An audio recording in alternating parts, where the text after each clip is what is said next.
Hello, मी राधा. स्वागत आहे आपलं आपल्या राधानगरीमध्ये. आज एक छोटीशी टिप. जर तुमची इच्छा आहे की तुमच्या बाळाने तुम्हाला हवं ते करियर निवडावं, यासाठी तुम्ही काय करू शकता? अर्थात यू कॅनॉट फोर्स युअर किड की तुम्हाला पाहिजे तेच करियर त्याने चूज करावं.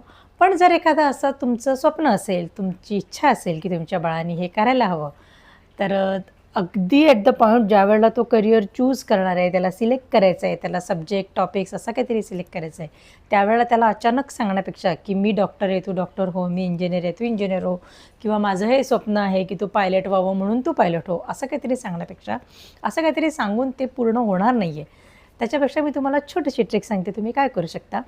फार आधीपासून ज्यावेळेला त्याला समज येते तेव्हापासून तुमच्या मनात जी इच्छा आहे ती त्याला तुमची इच्छा आहे असं सांगण्यापेक्षा त्या करिअरबद्दलचे प्रोज अँड कॉन्स त्याला समजून सांगण्याचा प्रयत्न करा. त्याला सांगा, हे जर तू यामध्ये करिअर केलं तर किती छान असू शकतं, किंवा या करिअरमधलं आयुष्य किती छान आहे, त्याच्या काय चांगल्या गोष्टी आहेत. ह्या सगळ्या गोष्टी ज्यावेळेला तुम्ही त्याला समजून सांगाल, त्यावेळेला हळूहळू त्याला त्या क्षेत्रासंबंधी आवड निर्माण व्हायला सुरुवात होईल.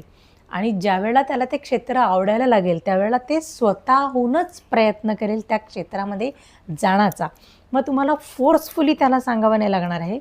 जस्ट फॉर एक्झाम्पल, जर तुम्हाला हवं आहे की त्यांनी डॉक्टर व्हावं, तर डॉक्टर्स लोकांना किती रिस्पेक्ट मिळतो, डॉक्टर्स लोक कसे लोकांचे जीव वाचवतात किंवा कसं लोकांची मदत करतात, रुग्णांची मदत करतात, त्यांना बरं व्हायला मदत करतात, ती किती छान फिलिंग आहे. लोक किती ग्रेटफुल असतात डॉक्टर्सना. अशा सगळ्या गोष्टी तुम्ही फार आधीपासून तुमच्या मुलाला सांगू शकता आणि त्या संदर्भातली पुस्तकं वाचायला देऊ शकता, त्या संदर्भातले मूव्हीज दाखवू शकता, त्या संदर्भातल्या छान छान गोष्टी त्याला सांगू शकता. ज्यावेळेला त्याला पूर्णपणे ही गोष्ट पटेल, त्याला समजेल की ओके, जर मी असं काहीतरी हे क्षेत्र जर मी करिअर म्हणून निवडतो आहे, तर इतक्या छान छान गोष्टी समोर आहेत, तर तुम्हाला त्याला फोर्स करायची गरज पडणार नाही. ऑटोमॅटिकली तुमचं बाळ ते क्षेत्र ॲज करियर चूज करेल.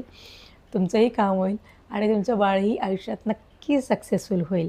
प्रयत्न करून बघा. Happy parenting. तर तास एवढंच. बाय.